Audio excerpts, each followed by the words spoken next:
कोई बात नहीं। और लोगों की अक्सर शिकायत रहती थी कि लॉ में अब जब भी बायोमेट्रिक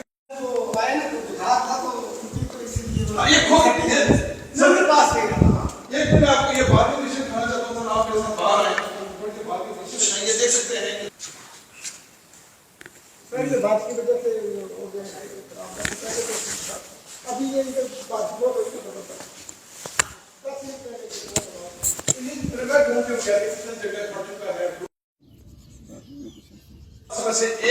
इस वक्त मैं पीएचसी लॉ में खड़ा हूं और ये पीएचसी है और ये आप पीएचसी का दृश्य देख सकते हैं।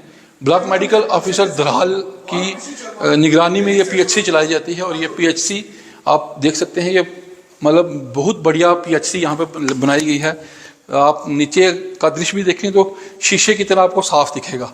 यहाँ पे कुछ मेडिसिन हैं जो दिख रही हैं, मगर इसी के साथ साथ मेरे हाथ में भी एक मेडिसिन है। ये शायद 2020 में बनी थी लेकिन ये अब एक्सपायर हो चुकी है और एक्सपायर मेडिसिन भी यहाँ पड़ी हुई हैं। इसी के साथ साथ कुछ यहाँ पे टेबलेट्स भी हैं और मेरे साथ यहाँ पर अब्दुल अजीज़ जी हैं जो यहाँ पर 4th क्लास मुलाजम हैं, उनसे भी मैं आप बातचीत कराऊंगा। उससे पहले मैं आपको एक दृश्य दिखाना चाहूँगा कि यहाँ पर एक बोर्ड के ऊपर एक डॉक्टरों का पूरा यहाँ बायोडाटा एक लिखा हुआ है कि मॉर्निंग और नाइट में कौन कौन होता है। लगभग 10 डॉक्टरों की टीम इस पीएचसी को देखती है और इसी के साथ साथ अगर बात करें तो बाहर पीएचसी का आप नज़ारा अगर देखें तो ये बहुत बढ़िया एक पीएचसी जो है वो बनाई गई है। और इसी के साथ साथ मैं आपको एक दिखाऊं कि आप देखें यहाँ पे साफ तौर पे लिखा हुआ है प्राइमरी हेल्थ सेंटर लॉ। और इसी के साथ साथ जो ऊपर आप भारत देश का जो तिरंगा देख रहे हैं जिसे शान से लहराया जाता है वो कटा फटा हुआ यहाँ पे आपको दिखेगा, क्योंकि एक गवर्नमेंट का एक आदेश था कि सभी सरकारी बिल्डिंग्स के ऊपर भारत का तिरंगा लगाया जाए। लेकिन यहाँ पे इस तिरंगे को देखने के बाद एक दिल में बड़ी एक अफसोस सी बात आती है कि इस तरह का तिरंगा जो लगाया जाता है लेकिन वो जब कटा फटा हुआ हो या जब वो सही तरह से ना लगाया हो तो बड़ी दिल में एक अलग सी भावना सी आती है। तो यहाँ पर मेरे साथ अब्दुल अजीज़ जी हैं। अब्दुल जी, अब्दुल अजीज़ जी, मुझे एक चीज़ बताइए, आप अपना पूरा नाम बताएं, आपकी क्या ड्यूटी है यहाँ पे, क्या है? हेलो सर, ये इधर मीडिया वाले आए हुए हैं तो वो थोड़ा इधर आप आ जाओ। वो क्या? हाँ जी, हाँ जी, जरा बात कीजिए, सुपरवाइजर आ रहे हैं सर। आप मुझे बताइए आपका क्या नाम है? अब्दुल अजीज एनो। आप यहाँ पे एनो हैं? हाँ जी, हाँ जी। यहाँ पे तो एक जो भारत देश का तिरंगा लगा है वो फटा हुआ है। हाँ जी सर, उसको सीधा कर देंगे। बारिश की वजह से सर कुछ हो गया है अभी, तो प्लीज आप सर माफ कीजिए, हम उसको ठीक कर देंगे सर। चलो, हम कौन होते हैं माफ कर देंगे। लेकिन मुझे एक चीज़ आप बताइए, यहाँ पे कितने डॉक्टरों की ड्यूटी है? डॉक्टर सर कुछ वेट में है, वेट में तो मैं हूँ, कुछ टूरिंग स्टाफ है। अच्छा, तो डॉक्टर आज उधर डेथ हो गया ना, सबने उधर चले गए, सुबह आए थे। सभी चले गए? सभी गए ना, वो आप अपना ही बंदा था जो वो गुजर गया, वो भी एमबीबीएस लड़का। आपकी बात ठीक है कि अपना बंदा था, चलो सारे चले गए, वो एमबीबीएस की ट्रेनिंग कर रहा था। हाँ जी। लेकिन मुझे ये बताएं, अगर यहाँ पे कोई मरीज आ जाए तो क्या आप वो उसको सुपरवाइजर को मैंने फोन किया, आ रहा है सर। सुपरवाइजर चेक करेगा उसको? सर वो आ जाएंगे डॉक्टर। वैसे पिछले टाइम तो यहाँ पर कोई इतना पॉपुलेशन कब गए थे वो? मेरे ख्याल में वो तो कम से कम आधा स्टाफ जो है ना वो कम से कम 12 बजे गए। अच्छा। लेकिन कुछ जो है ना वो अभी निकले हैं 10 मिनट पहले। अच्छा, हाँ जी, हाँ जी। मतलब अगर कोई मरीज इमरजेंसी में यहाँ पे आ जाए तो यहाँ पे कोई डॉक्टर नहीं मिलेगा? पहले कोई ऐसे इमरजेंसी यहाँ पर गाँव में क्या इमरजेंसी है सर? अच्छा, गांव में इमरजेंसी नहीं होती? हाँ, जब कभी आ जाती है डॉक्टर को फोन करके बुला लेते हैं सर। अच्छा, डॉक्टर को फोन करके बुलाना? हाँ जी, बुलाना पड़ता है सर। चलिए, बहुत बढ़िया है। आप सुन रहे हैं कि डॉक्टर को फोन करके बुलाना पड़ता है अगर कोई इमरजेंसी यहाँ पे आ जाए। और यहाँ पर एक किसी की डेथ हो गई और सारा का सारा स्टाफ वहाँ पे चला गया।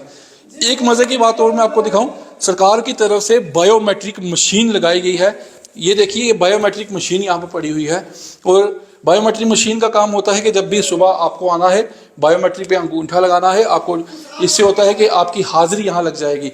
मगर उसके बाद अटेंडेंस लगा के ये डॉक्टर साहब कहीं चले गए और उसके बाद जब शाम को इनकी ड्यूटी खत्म होगी तब ये बायोमेट्रिक पे अटेंडेंस लगाने के लिए दोबारा से आएंगे। मैं आपको ये बताऊं कि ऐसी हालत है, इस तरह की सरकार की तरफ से इतनी बड़ी बिल्डिंग बनाई गई। आप साफ तौर पे ये देख सकते हैं कि यहाँ पे कितनी बड़ी बिल्डिंग है और इस बिल्डिंग के अंदर कई सुविधाएं जो हैं वो मौजूद हैं। लेकिन आप इसमें जो पेशेंट के लिए बेड यहाँ पे हैं वो भी आप यहाँ पे देखें, यहाँ पर टोटल यहाँ पे खाली यहाँ पर पड़े हुए हैं। तो यहाँ पे डॉक्टर ही नहीं होता तो पेशेंट कहाँ से आएंगे। जैसे आपने एनओ की बात सुनी तो एनओ साहब ने खुद ये कहा कि जो डॉक्टर हैं उनको फ़ोन करके बुलाना पड़ता है जब कोई इमरजेंसी यहाँ पर आ जाए। इमरजेंसी आ जाए तो डॉक्टर को फ़ोन करके यहाँ पर बुलाना पड़ता है। ये एनओ जो यहाँ पे जो 4th क्लास मुलाजिम हैं उन्होंने ये कहा है। लेकिन मैं आपको बताऊं कि इस पीएचसी लॉ में लगभग 10 डॉक्टरों की तैनाती यहाँ पे की गई है और 10 डॉक्टर इस पीएचसी की देखरेख यहाँ पे करते हैं। और इसी के साथ साथ मैं आपको ये बताऊं कि आप ये दवाइयाँ देख सकते हैं, एक्सपायर्ड दवाइयाँ हैं। और यहाँ पर इस पीएचसी को 27 अप्रैल 2017 को यहाँ पे उद्घाटन किया गया था। श्री भाली भगत जी और कमर हुसैन जो कमर चौधरी यहाँ पर जो एमएलए थे उनकी तरफ से इनॉग्रेशन किया गया था। आप बिल्डिंग अगर आप बिल्डिंग देखें तो ये बहुत बड़ी बिल्डिंग आप यहाँ पे देख सकते हैं। तस्वीरों में देखें कितनी बड़ी बिल्डिंग ला वालों के लिए यहाँ बनाई गई थी कि ला के लोग और इसके आसपास के जो गाँव वाले हैं यहाँ पर आके इस पीएचसी का फ़ायदा उठा सके। मगर इस पीएचसी का फ़ायदा तो मुझे लगता ही नहीं है, क्योंकि एनओ साहब खुद कहते हैं कि जब कोई इमरजेंसी पड़ जाए तो डॉक्टर को फ़ोन कॉल करनी पड़ती है और फिर उसके बाद डॉक्टर यहाँ आते हैं। अगर गांव की आबादी देखें तो गांव की बहुत बड़ी आबादी है, बहुत बड़ी आबादी इस पीएचसी पर निर्भर करती है।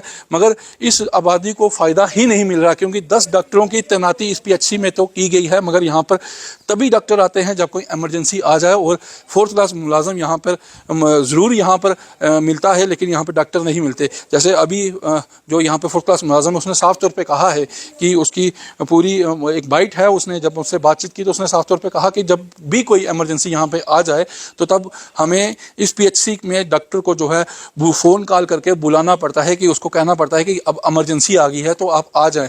इस तरह के जो दूर दराज इलाके में जो पीएचसीएँ बनाई गई हैं सरकार द्वारा, उनकी देखरेख इसी तरह होती है कि डॉक्टरों तो तैनात कर दिए जाते हैं लेकिन शायद वो अपनी प्राइवेट प्रैक्टिस करते हैं या प्राइवेट कहीं बैठ जाते हैं, मगर यहाँ पर वो नहीं आते। बायोमेट्रिक सुबह अटेंडेंस लगाते हैं, अंगूठा लगा दिया, उसके बाद वो अपने कामकाज में चले जाते हैं और जब यहाँ पर ड्यूटी उनकी ख़त्म होती है तब वापस आकर यहाँ बायोमेट्रिक पर जो है अंगूठा लगाते हैं। एक बार फिर मैं जो आपने पहले बताया कि जब इमरजेंसी हो जाए डॉक्टर को फ़ोन करना पड़ता है। नहीं, जब कहीं दूर होते हैं फिर वापस आना तो पड़ता दूर क्यों चले जाते हैं? क्योंकि उनकी ड्यूटी तो पीएचसी में होती है। डेमो हमारे जो है ना उसको सेंटर भी चेक करने होते हैं जो जोनल मेडिकल। तो बाकी डॉक्टर कहाँ होते हैं कि नौ और भी यहाँ? आज ही सर ये मसला बन गया, वरना सभी ड्यूटी पर आते थे सर। वरना सभी आते हैं? हाँ जी सर। तो अगर कोई इमरजेंसी आ जाए तभी फिर वापस बुलाना पड़ता है फ़ोन पर के इमरजेंसी आई सर। ऐसे वो चले जाते हैं? नहीं, ऐसे नहीं जाएंगे सर। सुबह कितने बजे पीएचसी खुलती है? 8 बजे खुल जाती है। 8 बजे? हाँ जी। तो बंद कितने बजे होती है? जी मैं तो 8 बजे तक इधर ही नहीं, तो रहता बंद कितने बजे होती है? हूँ। रात को नहीं, रात को नाइट में भी आदमी आ जाता है। नाइट को भी होती है? हाँ जी, हाँ जी। तो आप सुनिए कि रात को नाइट को भी यहाँ पे जो है ड्यूटी जो है लगी होती है, लेकिन यहाँ पे डॉक्टर नहीं मिलेंगे, डॉक्टर को फ़ोन करके ही बुलाना पड़ेगा। ये हालत है। सरकार की तरफ से तो इतना कुछ दिया जा रहा है मगर यहाँ पर जिनकी तैनाती की जाती है, जो 1-1 लाख रुपया 60-60, 70-70 हज़ार रुपया सैलरी लेते हैं, उनकी ये हालत है। हम सरकार से ये अपील करेंगे कि कम से कम इस तरह की पीएचसी को जो है वो चेक करे और देखा जाए और इन लोगों पर भी कड़ा शिकंजा कसना चाहिए। वीडियो जर्नलिस्ट अक्षय डोगरा के साथ मैं अमित शर्मा, जेके मीडिया, राजौरी। वो डेथ में गए थे सर। यहाँ पे 10 मुलाजिम में 10 के 10 डेथ पे थे। नहीं हम तो आप डेथ में गए वो हम इधर ही थे, नाम सारे। कोई एप्लीकेशन नहीं है यहाँ पर, आप डेथ में गए थे। यहाँ बायोमेट्रिक अटेंडेंस है, आप कैसे चले गए? नहीं अटेंडेंस करके जाते हैं ना सर। नहीं अटेंडेंस करके चले जाते हैं आप? आप यहाँ पर नहीं अटेंडेंस करते हैं, 4:30 बजे हम करते हैं ना। 4:30 बजे नहीं, सुबह आपने करके कहाँ गए थे? सर वो उनको पूछो। नहीं तो आप बताओ ना, आप कहाँ थे? नहीं आप भी सर, तो वो मैं इधर ही था सर। कहाँ पे? इधर ही था ना सर, पूछ लो आप किसी से भी। नहीं इधर कहाँ थे? वो इधर ही हॉस्पिटल में थे। आओ। कहाँ थे आप? थे ही नहीं। आओ सर, मेरा हैंड राइटिंग चेक करो। ठीक है। मैं आपको एक बात बता दूं, हमारी आपसे रिक्वेस्ट है। चलो चाचा। लेकिन हमारी आपसे रिक्वेस्ट है, बताओ।